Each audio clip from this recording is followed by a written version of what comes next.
otherwise. But let's go ahead and jump into it. It's game 1 of our top 16 match here at YCS Orlando. Jose versus Clifton, 2 titans of the game, going to take each other on here. Here comes the die roll. It's a 5. Not a good number. That's way more. Yep. That's a lot more. Beats him with 1 die, and now Clifton will be starting things off.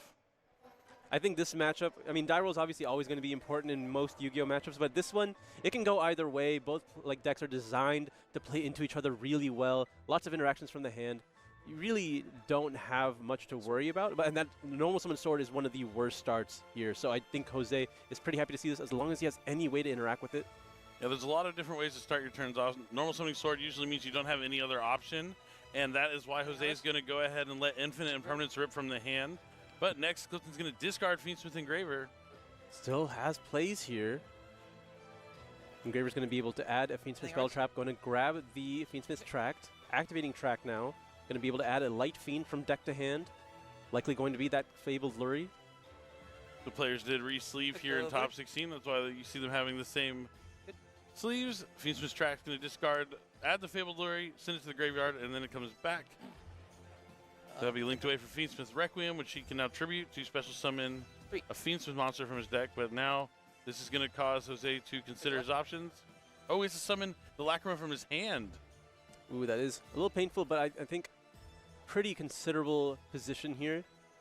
Now, Clifton has a lot of options. He could just go into Duo Drive and try to push forward if he really wants to. He does have 2 level 4 monsters on the field.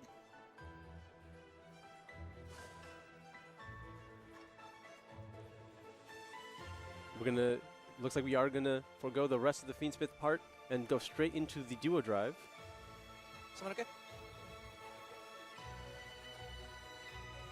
Yeah, you're good. Quick search. It seems like Clifton really baited Jose here with the normal summon sword. Usually that is a heavy indicator that you don't have any other way to play, but having the Engraver to follow up, and now you'll be able to put the X in your hand. You can still special summon sword because you normal summoned it, but you can't use its effect to search anymore. And you can also just grab either a cross or another extender here. It looks like he's eyeing Ice Ryzeal. Yep, gonna add X and Ice. Anything else? Next up, he's going to special summon Extra Zeal from the hand by sending a monster from his extra deck to the graveyard. He's going to send Eclipse Twins. All right, so this does lock him out of extra deck summons that are not of the 4s.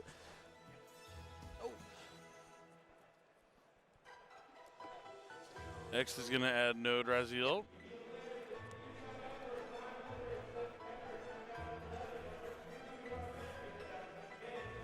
So the Engraver was still available in the graveyard. He could have linked with the Duo Drive earlier before using the X, but he's valuing the effect of X to search here.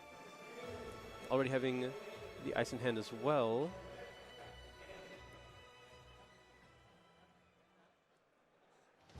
Looks like he is going to be sending the Duo Drive for the effect of Ice. Back to 2 level 4 monsters on the field. Actually? Activating the cross from hand, hard drawing it. One unknown. Yep.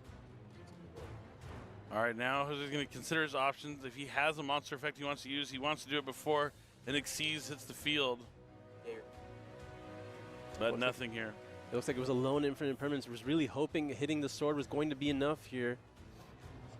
But I believe a detonator is moments away from hitting the field.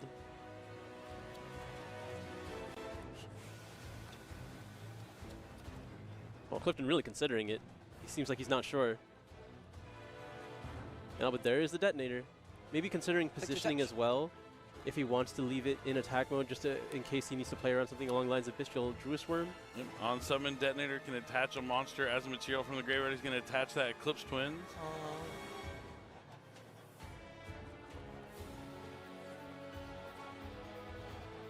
I wonder if there's anything else for him to do. It looks like he's shuffling his deck. Gonna follow up with, I believe, Ryzeal Cross to get one more draw if he has enough Ryzeals in the graveyard. No, he's going to be using Engraver to put back the Lurie.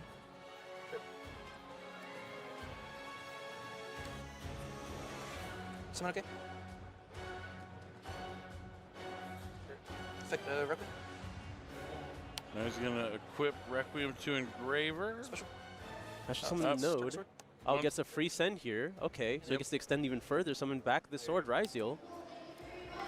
So now he can go into another rank 4, probably going to look along the lines of something like Abyss Dweller. Very interesting. Making sure to cut off his opponent's Fiendsmith engine. He's got the Fiendsmith and Paradise in the graveyard as well, alongside the Detonator and Dweller. Not too bad for a turn 1. He had a lot of information. He is safe with the effect of cross, so he can commit more to the field. And now that's very, very strong end board into the Infinite Impermanence. Stand by face. Get the Dweller. He'll be using the Dweller in the standby phase here, detaching the Sword Ryziel. Paradise Engrave? Yep. Just confirming there is Fiendsmith and Paradise Engrave as well with the Lacrima. Is Jose going to be able to push through all these interruptions that Clifton is throwing at him?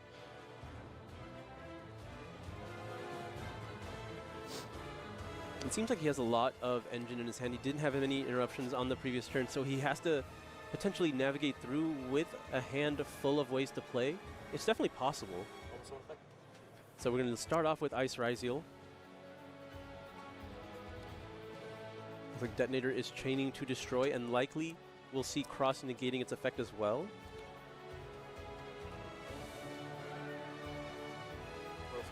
Okay. It's resolved. Yep. Okay, so it's allowed to summon from the deck here. Interesting. Values to hold off on using Ryziel Cross. I think he sees that Detonator will potentially deal with all the Ryziel monsters here because he knows that Dweller has really dealt with the majority of what Fiendsmith can do in this position. And also, he does have the Fiendsmith in Paradise already live, so he can just have basically another version of Detonator. Sword Ryziel coming down here for Jose. This will... Oh, maybe not. He's thinking about if he wants to use Detonator or not. He wants to keep Jose off the body as much as he can. Hopefully force him to put himself in a restriction. Detonator's activating, targeting the Sword Ryziel. Sword Ryziel will be destroyed, and looks like at resolution nothing will be used, so Sword Ryziel will resolve its effect to grab X Ryziel from the deck. The Dweller kind of huge, and cuts off things like Mariological Aggregator. Yeah, it's a strong check to keep your Cross online.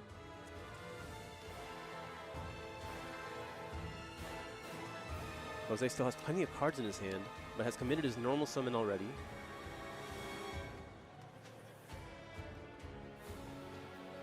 The Ryziel monster is really efficient at replacing themselves, but Detonator doesn't really cost much of anything. Certainly doesn't. Just gets to destroy cards. I mean, you got to detach material. And now he has to make the choice, right? Is he going to detach for Cross, or is he going to detach for Detonator at this point? There's going to be the X Ryziel, sending probably just something along the lines of Eclipse Twins, just to have it in the graveyard, or maybe another Ryziel monster if he really wants to. Maybe to put back cards for Cross. You have 55 minutes. You may begin. Looks like he's just going to send the Eclipse Twins to the graveyard to have it set up for a Detonator down the line. And he's using the effect of the X, which will be met with Detonator going after it one more time. Oh, it's going to just destroy itself. This makes a lot of sense here. Eclipse Twins will be able to resummon that Detonator, get a lot more uses live. Essentially gets the gain of material, right? The Eclipse Twins will attach material, and the Detonator gets attached to material when it summons back as well. Smart stuff here from Clifton. I feel like this is the first time Detonator has been able to successfully resolve this many times on stream. Another sword. Yeah, gotcha. Going to go ahead and use its effect to summon back the Detonator under a duo drive, or over a duo drive, and then Detonator will use its effect to equip the Eclipse Twins. And now that is a special summon of Sword Ryziel, who's already used its effect on field, but can still summon itself. Yep. Jose maybe trying to find a way to Exiton Knight, kind of clean the board up. But he still hasn't used Ryziel Cross. Yep, that is very true. He's going to have to keep that in mind. Fiendsmith in Paradise loaded in the graveyard as well.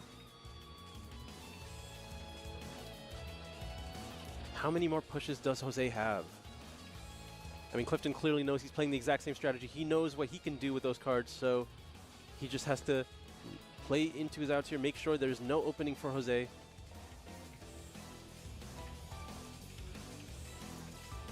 See, it looks like Jose's contemplating some detonator. Yep, Raziel detonator is going to come down. We'll see if detonator is activating its effect here. Yep.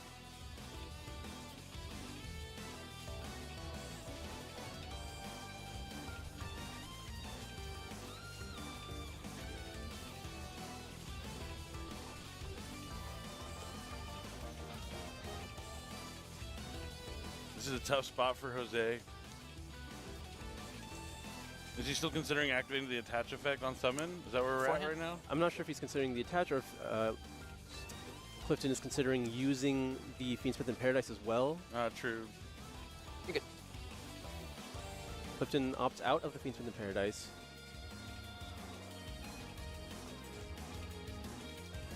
Yep, so he does attach the Eclipse Twins on summon. Good. 3 materials under the detonator facing down a detonator with 2 materials, an engraver, and Abyss Dweller. But the Raziel Cross still not being used is what Jose has to keep in mind. Yeah.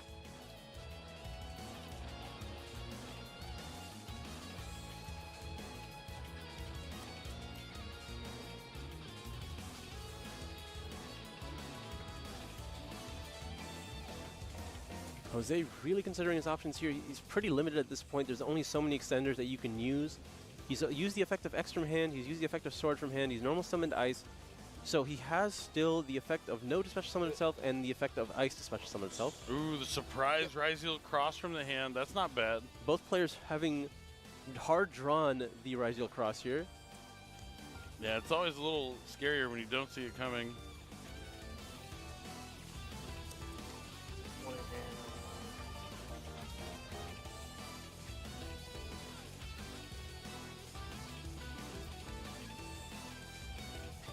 Jose needs to progress the game state a little bit from this position. It looks like he might be attempting to go into battle phase here. Burn attack. Yep, he's going to try to crash with the opposing detonator. Just to get a material off of each. Guess I'm just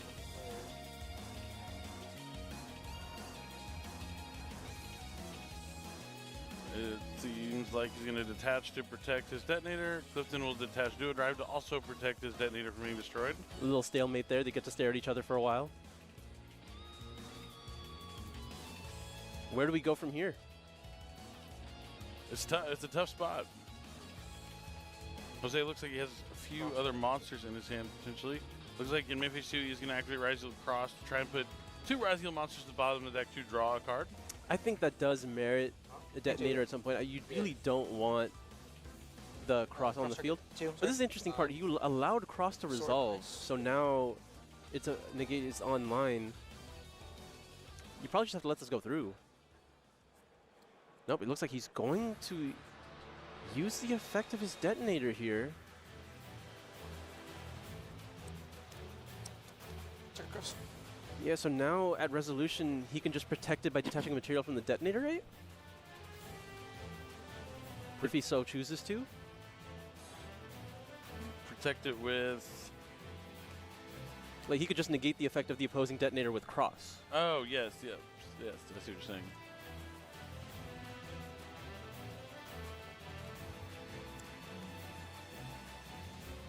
Looks like that is going to be what he does. Difficult game state. Jose just trying to find his way through the field, already sticking a detonator in a decent position here. And now there's no materials, so that opposing cross can't protect itself. Both these detonators might be used up by the end of this turn, but could be like a strong way of clearing the position. There's so many Exceed materials being sent to the graveyard here in this mirror match. So your cross dies. Yep, so cross resolves, and then now this cross. Detonator resolves. Destroying Raziel Cross. And Yeah, now then at resolution, Jose's cross can negate the detonator. Yeah. Yep, and now you're able to resolve the think so, yeah. effect, put the 2 back, get to draw a Turn card. Sword eyes, right? So Jose comes out on top here in this trade. Like, it's favorable trade, but what have you accomplished? Your detonator's all out of materials. The cross is essentially not going to do anything unless you can extend further from this point, which is possible because there's no responses left from your opponent that you can see. Yeah, just one card in hand. Jose is under Abyss Dweller right now. You're not allowed to summon another detonator because of the restriction on Ryzeal Cross. You can't control Ryzeal monsters with different names, or Ryzeal Xyz monsters with different names. Or sorry, with the same name is what I'm trying to say. Yeah, I get you. I'm picking up what you're putting down. Sword Index. But there is the Node Ryzeal being able to summon itself. That's a really good one to have here in this situation. He needs cards just to keep extending to make more rank 4 plays. How many hand? 3 crit. Even though he didn't have as many ways to interact with Clifton on the first turn, he had plenty of ways to just keep playing on his own. He's able to push through all the interruptions now. I think he's unfortunately forced to go into a duo drive, but that might just have to be enough. It sets you up with more follow-up, but also leaves a cross online. But Clifton, yeah, he has still access to that Fiendsmith in Paradise. He's going to be able to send away the node if there's no response here. Desiree.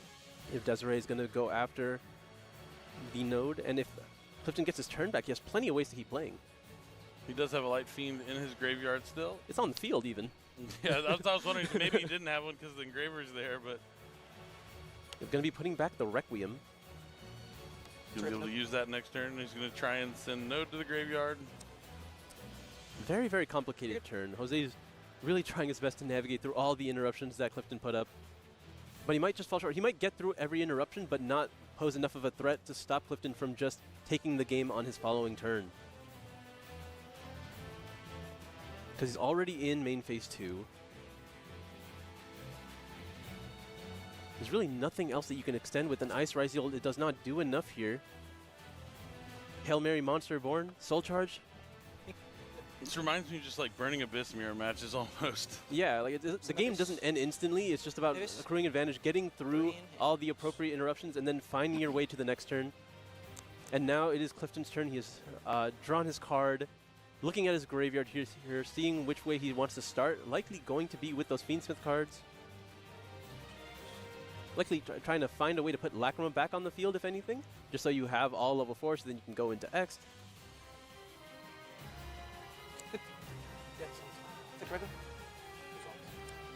Yep, Requiem is back. It's going to the graveyard. Going to special summon a Fiendsmith from the deck to the field. I think he's just going to grab another copy of Engraver here. The Lacrima is already in the graveyard. Yep, here comes Fiendsmith Engraver. Maybe looking to go for a rank 6 play. Jose really just sitting on nothing in terms of interaction. Now, Clifton doesn't have to do that much in terms of damage. He can go ahead and send away this detonator right now, and then he only has to put up a few more bodies to get rid of the damage. And yeah, that is enough. Jose sees the writing on the wall. He tried his best, but wasn't able to do quite enough, and Jose's going to go down a game to Clifton land.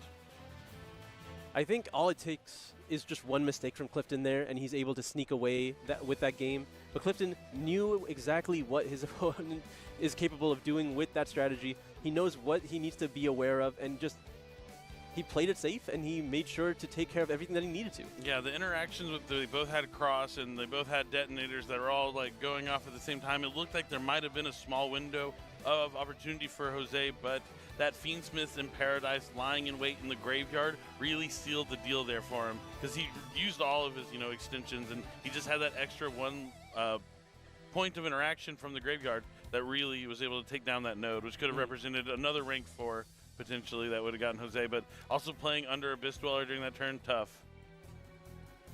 I mean, we see why the Ryzeal deck always likes to summon Abyss Dweller as much as possible, because even though it doesn't like completely shut off the deck, like if say you're playing against something like Mermails or Lightsworn, Mitsurugi in general, or Mitsurugi even, but it does just enough to really slow them down. Did he end up with his Fiendsmith in Paradise? I think from the banished file, yeah. They're just checking. We got to be careful. We did just re-sleeve. Everyone's playing the same sleeves. It has happened before where players have swapped their decks on accident. It truly has. We don't want any shenanigans or any hootenannies like that going on here in top 16. So it's a good thing you checked. For me, when I side deck, I always count out my side deck, my main deck, make sure everything's right and the numbers all add up. That's how you know Jose's locked in, because he noticed. He noticed there's like, this is way too many Fiendsmith in Paradise in here. 2 is too many. Yeah. This isn't supposed to happen. Not like this, but good thing. There's a decent chance Clifton has a different copy of it There now. it is again. That's shine. I love this camera shot, that angle. You see what I'm talking Yeah, about, I right? do. I don't know if it's just my eyes. No, I see it. Okay, good. It's beautiful. Just sparkles in the sunlight. Well, the fake sunlight. But yeah, game number 1. And I love that you can see that blackluster soldier there on the side, the envoy of the beginning. That looks so cool. Just staring in the corner. Yeah, he's like, I'm watching you, Clifton. You better not mess up. Otherwise, this giant sword I have is coming right down. Come slashing down. But Clifton looks cool, calm, and collected. I think my favorite play from that game was starting the turn with normal summon sword while he has the Fiendsmith stuff in his hand.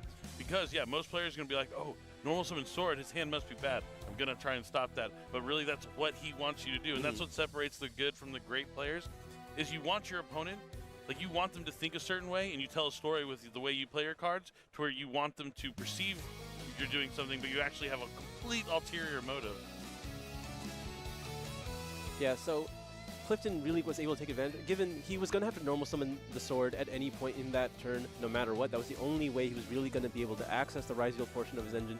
Choosing to lead off with it just potentially threw Jose off guard. There were potential better options for the Infinite Impermanence for sure, but when that is your only form of interruption, you definitely take that chance. If you have nothing else to pair with it, you just hope that that ends your opponent's turn, and unfortunately, Clifton just had enough to continue and do everything he needed to stop Jose on the following turn. Definitely. Just a quick note, they are going to have an extra 10 minutes. The top 16 does have 55 minutes, and inadvertently, that's just kind of what's going to be happening here for top 16. So they're going to get some extra time. So if you see the time clock go up, that's just what's going on. I mean, I think the players already knew that, right? The players are very well aware of how much time they have in top 16. Yep, so a little bit extra time than we normally would have. Ain't nothing wrong with that. Get some more time to see some awesome Yu-Gi-Oh action. Don't like things, ending abruptly in time. Even though that was how we saw Gabriel over there win with the Malice strategy. We were kind of watching on the side. We're like, oh no, he's just going to play through this little charm and meows. But no, really. We looked at the clock, yeah. The clock was winding down. He was able to gain those life points at GWC 06. I mean, that's what happens when game ones can take that long. You got to know to play at a certain pace, especially when you know that you are losing. But we're going into game number 2 here. Participated in our public events this weekend. Jose likely going to be choosing first here. Announcements for our public event playoff. All right, we're going to be leading off with the Mulcharmi Perulia, and that's going to be met with Ash Blossom, cutting that off instantly, and then leading with a Fiendsmith's Tract. That's going to be adding likely the Fabled Lurie. There's Fabled Lurie going to be added to hand and then sent to the graveyard to be able to trigger its effect to summon itself back onto the field. Strategy. We were kind of watching on the side. We're like, oh no, he's just going to play through this little charm and meows. But no, really. We looked at the clock, yeah. The clock was winding down. He was able to gain those life points at GWC 06. I mean, that's what happens when game ones can take that long. You got to know to play at a certain pace, especially when you know that you are losing. But we're going into game number 2 here. Participated in our public events this weekend. Jose likely going to be choosing first here. Announcements for our public event playoff. All right, we're going to be leading off with the Mulcharmi Perulia, and that's going to be met with Ash Blossom, cutting that off instantly, and then leading with a Fiendsmith's Tract. That's going to be adding likely the Fabled Lurie. There's Fabled Lurie going to be added to hand and then sent to the graveyard to be able to trigger its effect to summon itself back onto the field. Is there another Mulcharmi? Doesn't look like it. I love it when they're announcing for the Rescue Rabbit. Yes. Because it just keeps going down the list and the names keep going. But Fabled Lurie is going to link away into Fiendsmith's Requiem. And now it looks like he's normal summoning Ice Raziel. Yep, trying to play around Fuaros as much as you can here. So you can normal summon Ice, try to activate its effect. So if there is a Fuaros, you can chain the Requiem. You have 3 minutes. I'm telling you that now. Looks like we're going to be doing so anyway.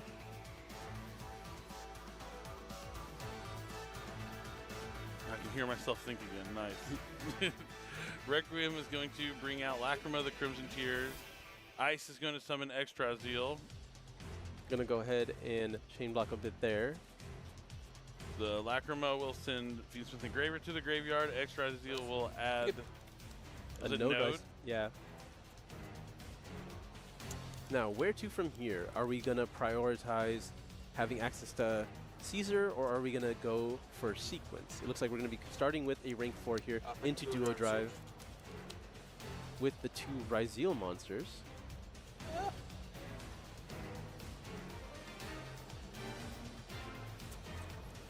Bring in hand. That's going to be met with infinite permanence. This could be huge. That's the cards you want to stop. But it looks like Jose is considering chaining. Does he have a cross-out designator in his hand? It looks like it. I mean, this is a very powerful effect to be able to resolve. I think he's going to chain it. And he is. There's Cross cross out. out for the infinite permanence. Is there another response here to try to stop the duo drive? Nope. There is not. It's a very strong position for Jose here, exactly where he wants to be. I No mean, promises. Clifton having 2 of those interactions and being able to ash the Pirelli. Is it Pirelli? No, he follows. He ashed the Follows, cross out the Imperm. Effectively negating both of them. Yep. And now he's going to be able to resolve the majority of his combo, if not all of it, into Clifton's only 4-card hand. One's node. Drawing to 4, yep.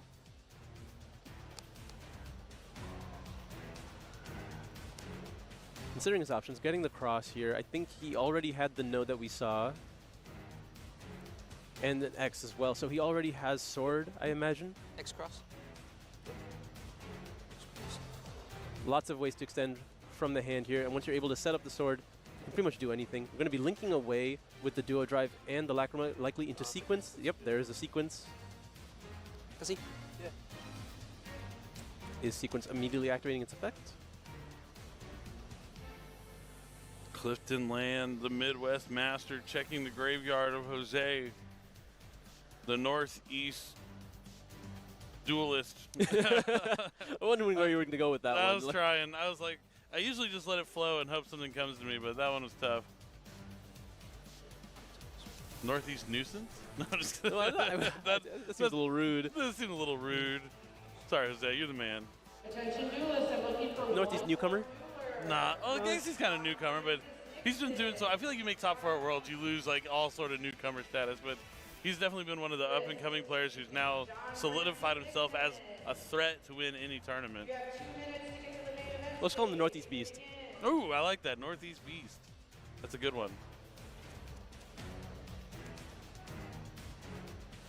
There is a Druis Worm in response to the effective sequence here. Try to cut off some of those Light Fiend as well as the Engraver. Or look, okay, we're going to be hitting the Lacrima here. So will sequence be able to resolve? That's 1, 2, and 3. But really limiting what's available in the graveyard now. You're not going to be able to use the Lacrima in order to summon back the Requiem in order to set up a Desiree play, or sorry, a Fiendsmith in Paradise play after the fact. That seems fine because you already have Desiree on the field. You just need a way to answer this Druis Worm. Where does he go next from here is the question of the Just day. tell us, maybe we can go next.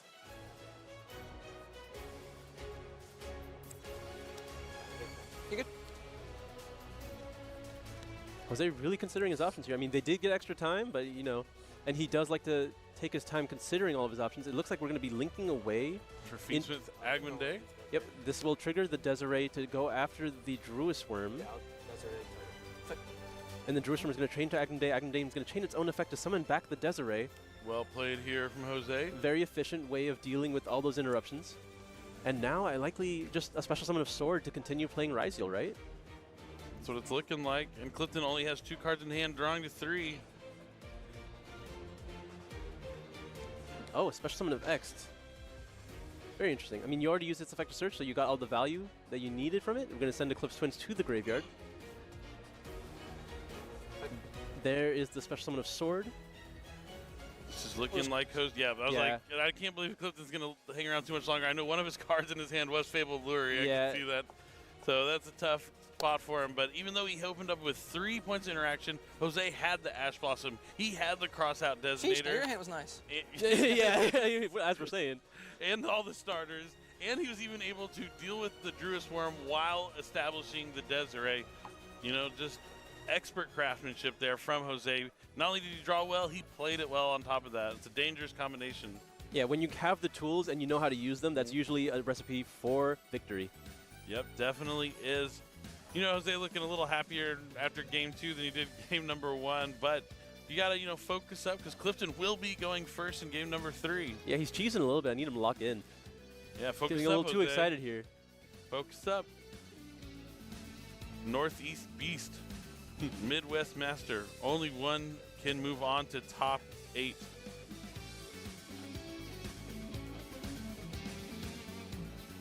Players are siding here. This is a matchup that they have come prepared for more than anything else, especially since they know how to play their decks, so they clearly know how their opponent's going to play their decks. They have the tools. They've been playing against this matchup probably several times throughout this tournament. They should not really take much of any time. They know exactly what they're putting in, what they're taking out.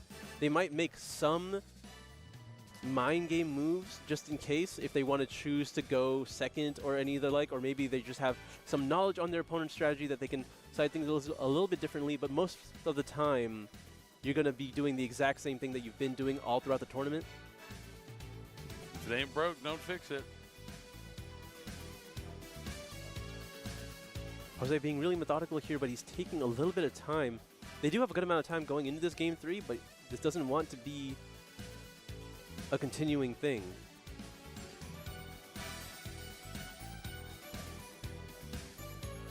All right, looks like he's swapping out. Was it a sword Raziel he might be cutting?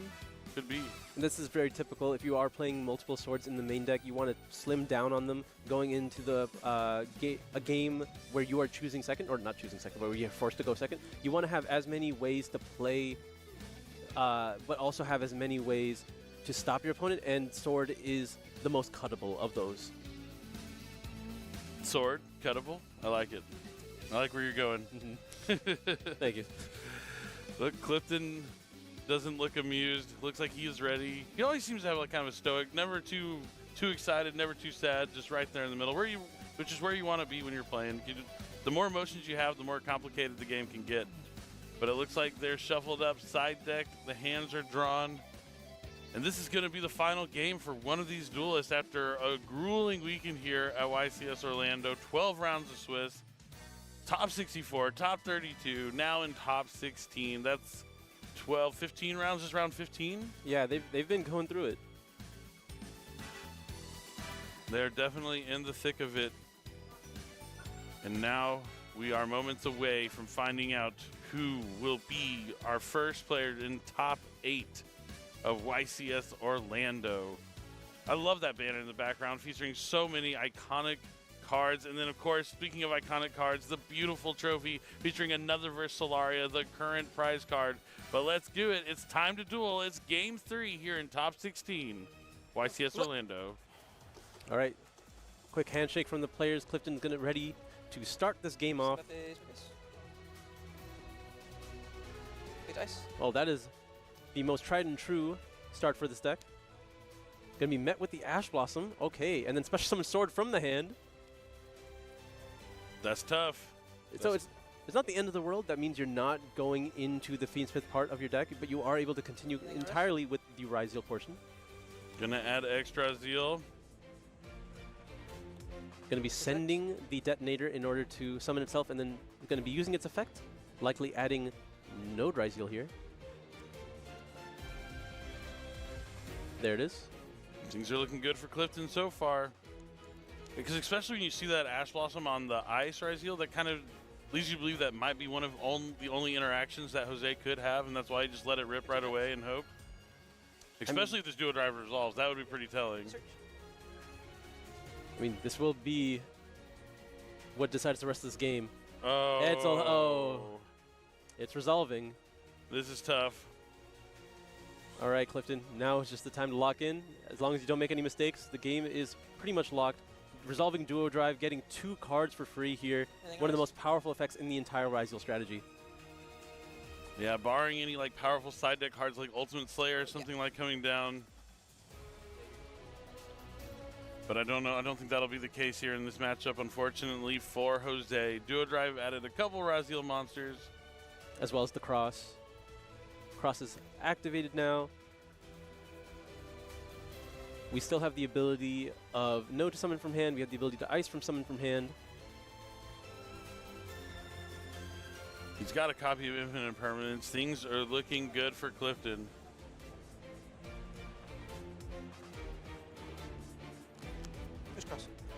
Oh, he's going to start off with a draw here to see his options a little bit more. Gets a fresh card from the top of his deck. Oh, I think that's a pretty good one. Yep. That is a pretty good one. I could tell by the way he was moving the cards. We're about to see it go to the top, but another point of interaction for Clifton here is spells disaster for Jose. We're going to be using Ice Riseal's effect, sending Sword to special summon itself from the hand. You can kind of look at Jose's body language. It doesn't seem very confident in that body language. It seems a little... He doesn't seem that defeated just yet. He's definitely going to be playing an uphill battle here.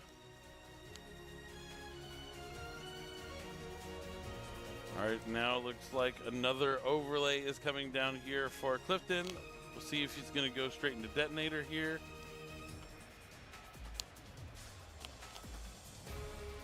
You probably want to have it live as soon as you can.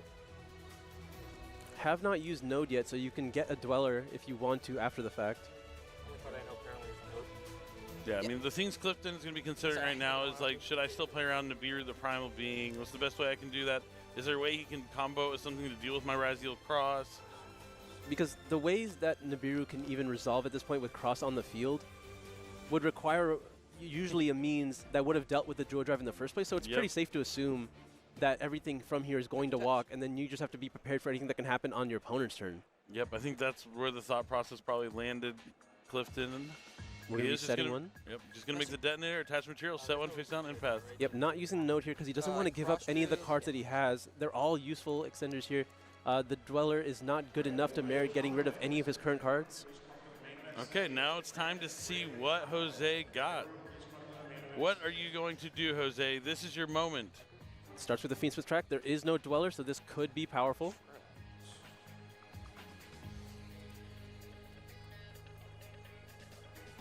I mean, maybe not using the Node is the opportunity Jose needs, because things would have been a lot worse if he was facing down a Dweller as well.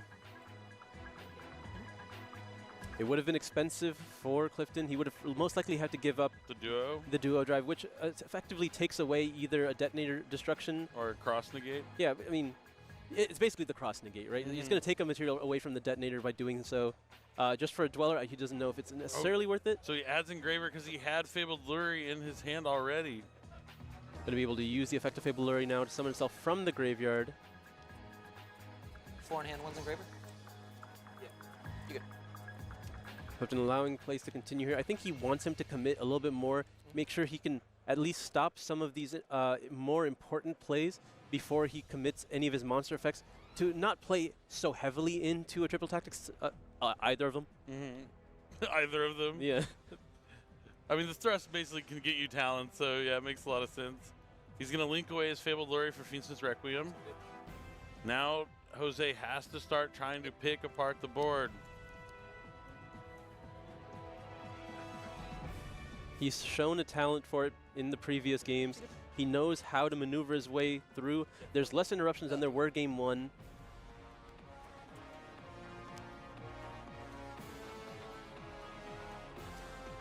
Currently, the Engraver is sitting in the hand, so if this Requiem is met with Ash Blossom, he's not going to have an efficient way of putting it in the graveyard, except for activating it. Because I forgot, these decks play multiple copies of Tract. Yep. And now he's going to be able to add another copy to his hand. Oh, he looks like he's considering adding Fiendsmith in Paradise. That would be a fine option to be able to put in the graveyard with something along the lines of Node Raziel or Ice Raziel. Yep.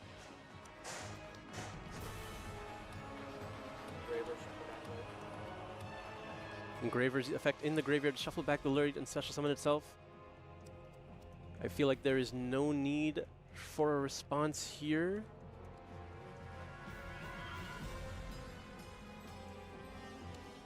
This is a tense moment for both these duelists. Like, Clifton knows he's in good shape, but he could be in better shape. I mean, that's the exact position he needs to think about, right? He needs to know not to make any mistakes. Play as tight as he can. Because it's on him to lose this game. This is his game to lose, and Jose's game to try and come back and win. Sure. All right. Requiem effect is going to be activated, attributing itself. In response to the effect of Engraver. Very interesting. Just to make sure there's nothing on the field for Detonator to destroy while both effects are being activated. Makes a lot of sense. And he holds the Ash Blossom. I mean, it's really not posing much of a threat, right? I mean, it's a level 4 monster on the field at minimum, right? Yeah, so because you know Fiendsmith of Paradise is already in hand, the Lacrimon is just going to be sending another copy of Engraver, and I think at this point, you can assume that Jose is going into something along the lines of Chaos Angel, which you know you can answer with that set Infinite Permanence. Very true. So many layers to be figured out here by these duelists.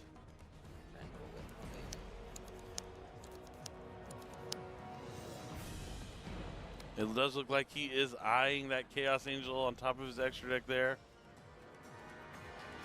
I think it's the play that makes the most amount of sense into this field. Yep, Chaos Angel, you can make it without a tuner if you use light or dark monsters. And when you're made with light monsters, it is unaffected by your opponent's monster effects, activated monster effects. Yep, and on summon can banish card in the field, and he's going straight after Detonator. Looks like we're going to be chaining Detonator, targeting the Chaos Angel, and likely, if there's no response from Jose, we're going to be chaining Infinite Impermanence. Yeah. We have crossouts, so that's cool. Yeah, like that is the answer. If you have Crossout Designator here, that would be the blowout that he needs. I don't think he does, though. Infinite Impermanence? Do you keep in Crossout going second? Probably not. It would be a bold move. And the Chaos Angel goes down. So for the cost of 1 Infinite Impermanence and 1 material from Detonator, you've effectively used the majority of your opponent's Fiendsmith effects for the turn.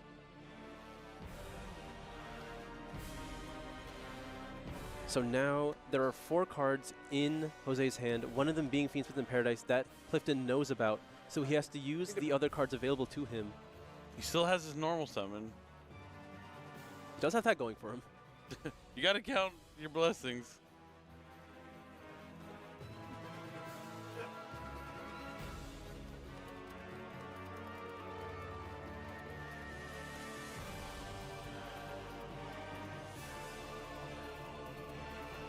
And it looks like he is going to normal. Oh no, he's going to special summon extra Azil. Okay. Strong. Not bad. Yeah, really not bad. It's going to force out the cross at the least. Yep, so he's going to send down Aggregator, so he gets Chainlink 1X, Chainlink 2 Aggregator. Yep. He's going to be able to attempt to go after the cross, I can only assume. 2 Aggregator, target Detonator. Oh, target Detonator. It's the same thing. You're forcing out the cross in a way. You're just going to negate it by using the effective duo drive. Or, you know what I mean. I know what you mean. Yeah. It's still Detonator. I mean, it's cross's effect detaching from duo drive to protect the Detonator. Oh, yeah, that also. The material is going to detach somewhere. I want to start counting how many materials get detached in these mirror matches. It's crazy. The detach counter? Yes. So we're going to be chaining Detonator's effect to the effect of No other chance. Aggregator. Second if I want to cross it. Yeah. So it'll be But on resolution, yeah, he'll be able to use cross. And yeah, cross. Well, I mean, you'll have to, right? You definitely want to prioritize the Detonator removal more than the cross removal in this position, potentially. I mean, maybe there's an argument for not. I think he did, though, right? No, he hasn't yet. He's used Detonator he's Destroy, and he's thinking Oh, about he's it. thinking, okay. And there is the detach from duo drive for the effect of cross. So there is still one effect of Detonator to be used. Jose still has his normal summon. here. Wherever you not no. Bonfire. And then this is the bad news. 2 in hand. Is he going to use Bad, it right now? Yep, There's Ash Blossom and Joyous Spring. Bad news for Jose.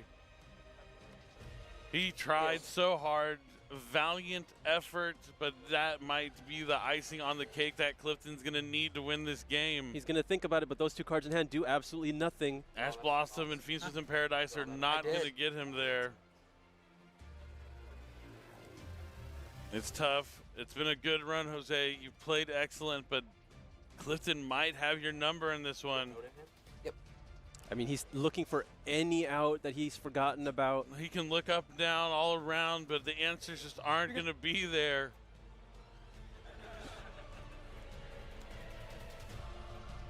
He's going to set one. I mean, you might as well. There's no reason to concede. You might as well just let your opponent finish you off. Draws for turn. Man, what a valiant effort. My hat's off to Jose, in much respect. Cleanly played by both players. Now, Yeah, holding that Ash Blossom was key, really, for Clifton there. Not using it on the Requiem. Letting him go into the Chaos Angel, knowing that he could cover it with the Infinite Impermanence, knowing that he might have to Ash something like Bonfire later on the turn. all of these different interactions, you know there's so many different intervals where you could use them, but Clifton knows exactly what he needs to stop, and what he doesn't need to stop, he will allow, because it gets checked by something along the lines of impermanence right there. And we're going to be using the Ash Blossom.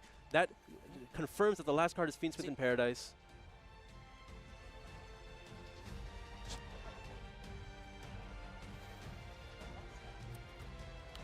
I'm going to be using Truest Worm on, I believe, the Lacrima in the graveyard.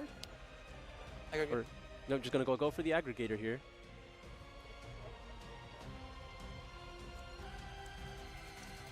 He can try to stay alive with the effect of Lacrima, but I don't know how much value he's really going to get from it. Yep. Considering there's, Yeah, and you hear a cheer from the crowd. Not just fans of Clifton, but probably fans of Yu-Gi-Oh! TCG to begin with, because it was a really well-played match from both duelists, but only one can walk away a winner. A slow, steady, grindy match where both players were playing very meticulously, very thought out. They were just playing to their outs. Clifton had a dominating opening, and Jose's hand was just simply not good enough this time. Yeah, it was tough. I mean, wow. He was incredible. I mean, even game 2, he had the cross out, the Ash for the Fualos. He just had all the right pieces. He was so close to having all the right pieces. But the one thing that was just not good about his hand, the 2 copies of Ash Blossom and Joyous Springs. He just had a little bit of redundancy, a little bit of bad luck. If that second copy of Ash was anything else, an Ice Raziel, a Sword Raziel, even Infinite Impermanence, even just anything, it would have been okay for Jose, and he would have been able to win that game potentially. But well played from both players. Jose is going to walk out in top 16, but we will see him again. I guarantee it. He has been on a tear for the past couple of years. I mean, top 4 of this past World Championship. I wouldn't be surprised if we see him going back to the World Championship this next year. But for now, Clifton is the victor. He's moving on to top 8. He's someone who's deserved a YCS win, I think, for some time now. When we talked about our World's points playoff run back in 2017, Clifton was right there with us. He was number 1 at the time, I believe. Yeah, like when it was announced. When they announced it, he'd been like destroying the regional scene, doing well at YCSs, and yeah, he was right there in the running. That was 2017, so he's been doing well for some time, and now he is only a few wins away from potentially becoming the first YCS champion of 2025.